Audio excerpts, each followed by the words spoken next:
Makam Hang Nadim di Pulau Besar Melaka.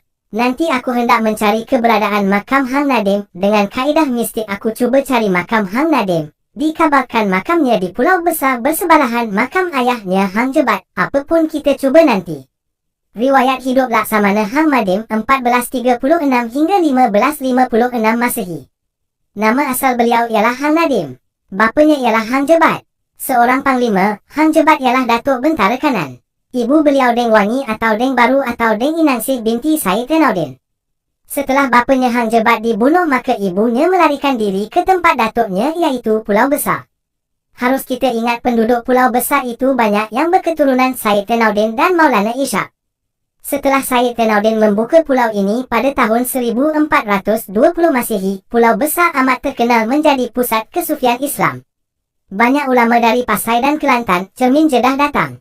Pada tahun 1495 Masehi, rombongan ulama Pasai yang diketuai Maulana Ishak atau Maulana Yusuf dan Said Ismail datang ke pulau itu.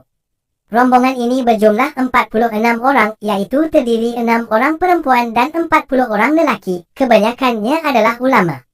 Legenda Hang Nadim. Legenda Hang Nadim yang tidak ramai orang tahu, aku pun tak tahu, apalagi orang sekarang yang malas nak ambil tahu sejarahnya sendiri. Terdapat sesuatu yang misteri berkenaan Hang Nadim, orang yang sama. Kisahnya hidup selama 400 tahun dalam cerita-cerita sejarah Melayu. Hang Nadim 1 Nisbah 1300 Ad. Rujukan terawal pasal Hang Nadim adalah daripada naskah helaian sejarah Melayu tentang seorang budak 10 tahun yang menyelamatkan Singapura dari diserang todak. Sejarah Melayu merujuk Singapura sebagai Temasik, iaitu yang digunakan sebelum semasa para mesuara tinggal di sana. Ini bermakna seawal 1200 hingga 1300. Hang Nadim yang ni sangat terkenal di Singapura. Kita panggil dia dengan Hang Nadim 1. Sama dengan Kubo, Hang Nadim 1 ni tidak dijumpai sebab dikatakan dilemaskan hidup-hidup oleh Sultan. Hang Nadim 2, 1500 SAD. 200 tahun selepas Hang Nadim 1, muncul pula adik seorang lagi, Hang Nadim. Sesetengah sumber mengatakan Hang Nadim 2 ni anak Hang Jebat. Sesetengah kata anak menantu Hang Tuah, tapi saya merasakan lebih kepada Hang Jebat. Hal ini kerana semasa Hang Jebat mengamuk, isteri dia tengah mengandung dan Hang Tuah pula memang tak ada anak sebab tu tak ada keturunan Hang Tuah. Diangkat oleh Hang Tuah menjadi anak angkatnya dan dilantik menjadi Laksamana Melaka. Hang Nadim 2 ini merupakan pejuang sejati. Pernah dicatatkan dia berjuang bersama Sultan Alauddin dan Sultan Mahmud Mes, pendudukan Portugis 1511 dan mengetuai pengepungan kota Melaka pada 1519 dan 1524.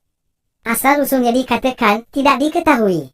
Kuburnya, Hang Nadim 2, juga tidak dapat dikesan. Hang Nadim 3. 100 tahun selepas Hang Nadim 2, muncul seorang lagi, Hang Nadim, yang juga bergelar Laksamana. Dia berkhidmat di bawah Bendahara Skudai yang bertanggungjawab menawan semula Melaka dari Portugis pada 1641 dengan bantuan Aceh dan Belanda. Hang Nadim 3 diberi peranan membuat serangan darat dari arah Muar. Kisah-kisah serangan Melaka ni tidak ada ditulis oleh orang Melayu secara detail kecuali Belanda. Bukan sekadar nama, walau bagaimanapun hanya Allah yang mengetahui.